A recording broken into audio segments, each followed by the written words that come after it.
ប្រិយមិត្តអ្នកស្ដាប់ជាទីមេត្រីខណៈពេលនេះថៃទទួលបានអាវុធទំនើបពីអឺរ៉ុបហើយថៃព្រមមានថានឹងមានជំនួសជុំទី3ជាមួយនឹងកម្ពុជាយើងប្រធានចារកម្មថៃបានព្រមមានថាជំនួសជុំទី3ជាមួយនឹងកម្ពុជាអាចនឹងកើតមានឡើងដោយបានចងល់បង្ហាញអំពីការទិញអាវុធទ្រង់ទ្រាយធំពីអឺរ៉ុបខាងកើតរបស់កម្ពុជានិងជំរុញឲ្យមានការតាមដានយ៉ាងដឹកដល់ក្នុងរយៈពេល4ទៅ5ខែក្រោយរដូវវស្សានៅថ្ងៃទី24ខែមីនាឆ្នាំ2026លោកឧត្តមសេនីយ៍តូធីរណាន់ណាន់ខ្វាងជានាយកចារកម្មកងទ័ពថៃបានបង្ហោះសារថាគ្មានបេសកកម្មណាដែលពិបាកពេកទេ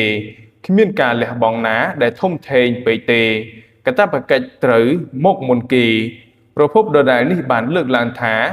ស្ថានភាពបច្ចុប្បន្ននៅតាមបណ្ដោយព្រំដែនកម្ពុជាថៃ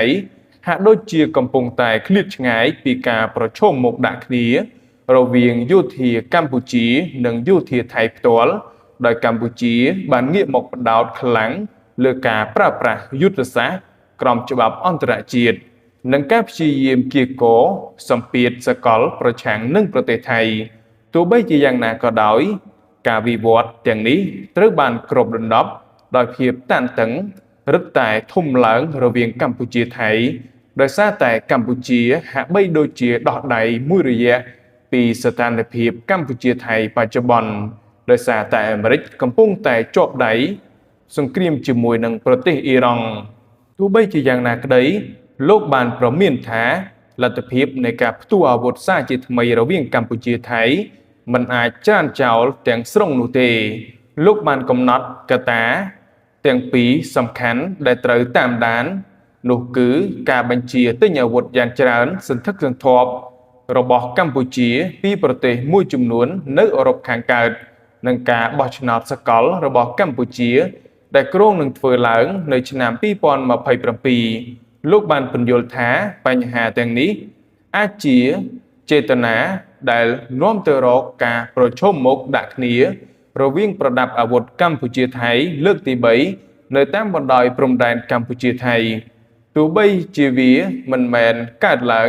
ក្នុងពេលឆាប់នេះក៏ដោយប្រភពពីសារព័ត៌មាន The Nation ប្រិយមិត្តអ្នកស្ដាប់ជាទីមេត្រីនេះគឺជាការលើកឡើងរបស់ចារកម្ម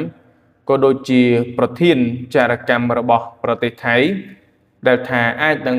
កើតមាននៅចំនួនសារជាថ្មីរវាងកម្ពុជាថៃជុំទី3នេះគឺជាការលើកឡើងដោយចង់បង្កចំនួនដោយចេតនាដើម្បី